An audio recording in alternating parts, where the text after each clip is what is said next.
2-on-2 for Islamabad United करते सी साहबजादा Farhan belligerent batting, क्या century मारी है और चमाट मारा है पूरे पीसीबी के सिस्टम पे। लेकिन दूसरी तरफ पेशावर ज़ल्मी 2 मैचेस हारी है और 2 बहुत बहुत बड़े मार्जिन से मैचेस हारी है। बाबर आजम एक और दफ़ा फेल्ड, हारिस ने थोड़ी सी फाइट की लेकिन नाकाम रहे। बात करते हैं कल के पूरे मैच पे जो कि इस्लामाबाद यूनाइटेड ने बड़े कंफर्टेबली, बड़े वन साइडेडली जीता। Hello everyone, welcome back to pitch reports. और ये वीडियो हमें साहबजादा फरहान के लिए डेडिकेट कर देनी चाहिए क्योंकि ये लड़का जो है ये रुकने वाला नहीं है। पिछले 1.5 मंथ में आप देखें तो this is his 4th century.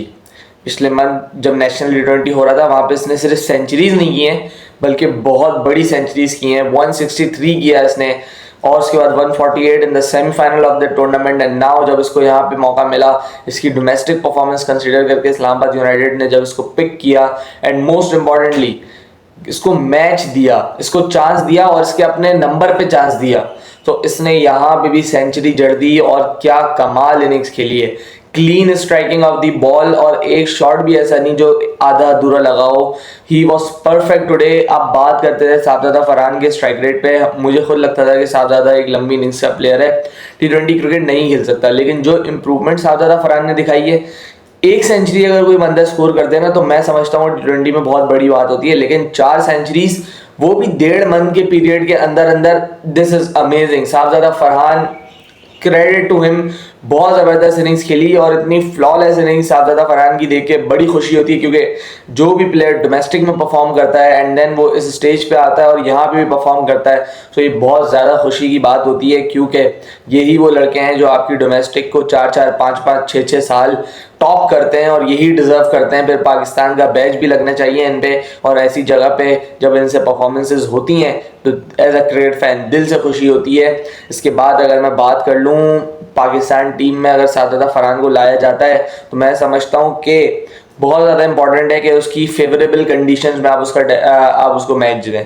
आपने उसको मैच दिया ऑस्ट्रेलिया में, न्यूजीलैंड में, जो उसकी कंडीशन नहीं है। उसने अपनी सारी ज़िंदगी रन्स पाकिस्तान में किए हैं तो उसको मैचेस, क्योंकि उसका initial stage of the career है, उसको मैचेस भी पाकिस्तान में मिलने चाहिए। Lot of people were saying कि डोमेस्टिक बुली है, ये है, वो है। So let's be realistic. 2018 में साहबजादा फरहान का डेब्यू हुआ था, वहाँ पे उन्होंने 3 मैचेस खेले, ही गॉट ड्रॉप्ड। फिर उसके बाद उनका कमबैक होता है 2024 में जहाँ पे उन्होंने कमबैक किया एट नंबर 7th। एक ओपनर कमबैक कर रहा है एट नंबर 7th बिकॉज आपके 2 जेन्युइन ओपनर्स बाबर आजम, मोहम्मद रिजवान अपनी सेक्रीफाइस नहीं देने के लिए तैयार थे। वहाँ पे साहबजादा फरहान ने नंबर 7 पे खेला। फिर उसके बाद आप उसको ओपनर लेके आए इन दी ऑस्ट्रेलियन सीरीज जहाँ पे मुश्किल कंडीशंस थी, वहाँ पे वो नहीं चल पाया and then you again dropped him after just 4 matches. So in total 6 to 7 years he has just played 7 games T20 के। So ये एक इनजस्टिस की कहानी रही है साहबजादा के साथ एंड आई थिंक अब इसको दूर करना पड़ेगा। इसको लंबा रन देना चाहिए बिकॉज ऑफ हिज परफॉर्मेंसेज जो दे रहा है। आई डोंट थिंक कि इस जैसी परफॉर्मेंस को निगलेक्ट करना चाहिए किसी भी सिलेक्टर को, किसी भी कंट्री को, बिकॉज ये एक्स्ट्रा ऑर्डिनरी परफॉर्मेंसेज हैं। इसकी रिच वेन ऑफ फॉर्म का फ़ायदा उठाना चाहिए एंड आई होप अपनी कंडीशंस में जब ये डेब्यू करेगा और वहाँ पर इंटरनेशनल में कहीं ना कहीं रन्स करेगा तो वो कॉन्फिडेंस भी बहाल होगा एंड बाहर भी रन स्कोर करने का कॉन्फिडेंस बहाल होगा। So I hope Pakistan cricket board मौके पे चांस दे और अच्छे मौके पे चांस दे, अच्छी जगह पे चांस दे, कंडीशंस जो उसको सूट करती हों वहाँ पे चांस दे। फिर उसके बाद आगे की मैच की बात करते हैं तो एंड्रे गॉस बिना किसी एफर्ट के आउट हुए एंड आई थिंक यही बड़ी लीग्स प्लेयर्स को सिखाती हैं। एंड्रे गॉस इतना एक्सपीरियंस नहीं, यूएसए में ज़रूर खेलते रहे हैं लेकिन इंटरनेशनल क्रिकेट का, अच्छे प्लेयर्स के खिलाफ खेलने का, अच्छी क्रिकेट खेलने का इतना ज़्यादा एक्सपीरियंस नहीं है। So he will learn time to time कि किस तरीके से आपको अपनी विकेट को अहमियत देनी है एंड आई थिंक बहुत कैजुअली आउट हो गया। एंड्रे गॉस ऐसी विकेट थी जहां पे अगर डाइव मारता तो मे भी सेव हो जाता। मैट शॉट के लिए इस्लामाबाद यूनाइटेड ने अनाउंस किया कि उनकी इंजरी तो रिकवर हो गई है लेकिन वो रेस्ट करवा रहे हैं मैट शॉट को just because of managing his workload. वो चाह रहे हैं कि बड़े मैचेस के लिए मैट शॉट उनके लिए अवेलेबल हो। So that's a good tactical decision मेरे ख्याल से, क्योंकि मैट शॉट के बगैर भी तो जीत ही रहे हैं इस्लामाबाद वाले। अब मैट शॉट जब आ जाएंगे so he will definitely add some value to the team. और मैट शॉट जितना खतरनाक प्लेयर है, इस्लामाबाद यूनाइटेड की ओपनिंग जोड़ी बहुत खतरनाक हो जाएगी। फिर इसके बाद मेरेडिथ को बिठा के आपने इन किया था डुआर्शिश को। सो वो डिसीजन वर्क तो किया, लेकिन मेरेडिथ को बिठाने का मुझे तुक समझ नहीं आया, because he was amazing bowling, amazing in the last game, जिस तरीके से उसने बॉलिंग की थी और पेस के साथ बॉलिंग की थी। सो मेरेडिथ को होना चाहिए था, लेकिन चलें आपने लेफ्ट हैंड कॉम्बिनेशन को ट्राई करने के लिए डुआर्शिश को इन किया एंड वो वर्क किया। बाबर आजम को उसने पहले ओवर में ही बल्कि पहली बॉल पे ही आउट किया। उसके बाद आप देखें Mohammad Shahzad without been given a single over, without been batting, he got dropped and Saad Masood को लेके आया गया। सो ये सही चीज़ नहीं है, बिकॉज अगर आप एक प्लेयर को एक मैच दे रहे हो और उसको आप मौका ही नहीं दे रहे, सो आई थिंक ये अच्छी बात नहीं है। मेरे ख्याल से खुला चांस हर यंगस्टर डिजर्व करता है, क्योंकि वैसे ही यंगस्टर थोड़ा सा प्रेशर में होता है, बिकॉज इतना क्राउड और इतनी आवाम, इतनी लाइमलाइट उसको मिल रही होती है ड्यूरिंग दी PSL।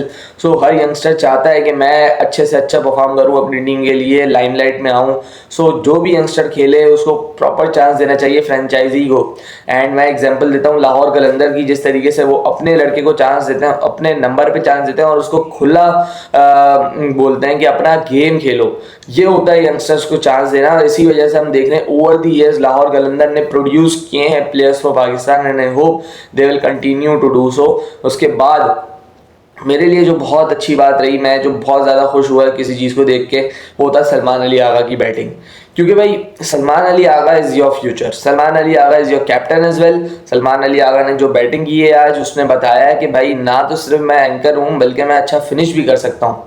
15 बॉलों पे 30 रन किए, लेकिन that was a very important inning in the context of the game. उसने स्कोर को इंश्योर किया कि वो अच्छा स्कोर करें, 230 प्लस करें, and this is very good innings from Salman. And I still believe कि सलमान को वन डाउन बैटिंग करना चाहिए, because Salman will bat one down in Pakistan as well, so why not in Islamabad United. So Salman should bat there, और मेरे ख्याल से Colin मंरो को ऊपर करें जब तक आप मैट शॉट को लेके नहीं आते, वरना फिर सलमान सेकंड डाउन ही खेल रहे हैं। सो ये एक पोजीशन का थोड़ा सा मसला है, सलमान को प्रायोरिटाइज करना चाहिए आई थिंक कॉलिन पे, बिकॉज सलमान एक प्रॉपर एंकर प्लेयर है। सलमान अगर अपना टाइम लेगा तो बहुत अच्छी इनिंग्स बिल्ड कर सकता है। तो उसके बाद अगर मैं बात कर लूँ पेशावर ज़ल्मी की बॉलिंग पे, सो सुफियान मुकीम आज बॉल गिरा नहीं। जिस दिन बॉल गिरेगा सुफियान बहुत अच्छा बॉलर लगेगा आपको, जिस दिन बॉल नहीं गिरेगा सुफियान बहुत अगली बॉलर लगेगा आपको, एंड दैट्स अ फैक्ट। सो इस चीज़ को सुफियान को भी देखना पड़ेगा कि कंसिस्टेंसी अपने अंदर लानी पड़ेगी। फिर उसके बाद मोहम्मद अली का मैं कह के थक गया हूँ कि भाई एक फास्ट बॉलर जो जॉग करके आता है, जो बॉल करते हुए ना अपना रिदम है उसका, ना उसके पास जान लगाता है, वो पता नहीं पाकिस्तान कैसे खेल गया। तीन फॉर्मेट्स में पाकिस्तान खेल गया है। सो ये मेरे लिए तो बड़ी शॉकिंग चीज़ है ऑलरेडी। और मोहम्मद अली खेले चले जा रहे हैं पेशावर के लिए 2 मैचेस, 250 प्लस फिगर्स हो चुके हैं मोहम्मद अली के। So very bad 2 days for him. और अब पेशावर ज़ल्मी को सोचना पड़ेगा फॉर हिज रिप्लेसमेंट कि भाई कौन आपके पास एक ऐसा लोकल बॉय है जो आके बॉलिंग कर सकता है, अच्छी बॉलिंग कर सकता है। खैर कल के दिन तो सारे के सारे बॉलर्स ही इधर उधर दिखे, वेवर्ड दिखे, कोई एक बॉलर भी नहीं है जिसने अच्छी बॉलिंग की हो, कंटेन किया हो। और 244 रन जब आपकी टीम खाए तो बॉलिंग डिपार्टमेंट के ऊपर बहुत बहुत ज़्यादा जिम्मेदारी और बहुत ज़्यादा कंसर्निंग पॉइंट रेज हो जाते हैं, और वही हुआ होगा पेशावर के पास। फिर उसके बाद हम लोग बैटिंग की तरफ चलें तो अगेन मैं यही कहूँगा, इतना बड़ा टारगेट जब आप चेस कर रहे हो then you needed a power play जिसमें 80-90 रन हो विदाउट अ विकेट लॉस और ईदर 1 और 2। तो ये जो 80-90 रन थे ये बाबर आजम तो नहीं बना सकते थे, देन फिर भी बाबर आजम ओपनर क्यों आए, ये बहुत बहुत बड़ा सवाल है। बाबर आजम क्या अपनी जगह सेक्रीफाइस नहीं कर सकते इस जैसी मैच सिचुएशन के लिए, जहां पे मिच ओवेंस का ओपनर आना लाजमी था।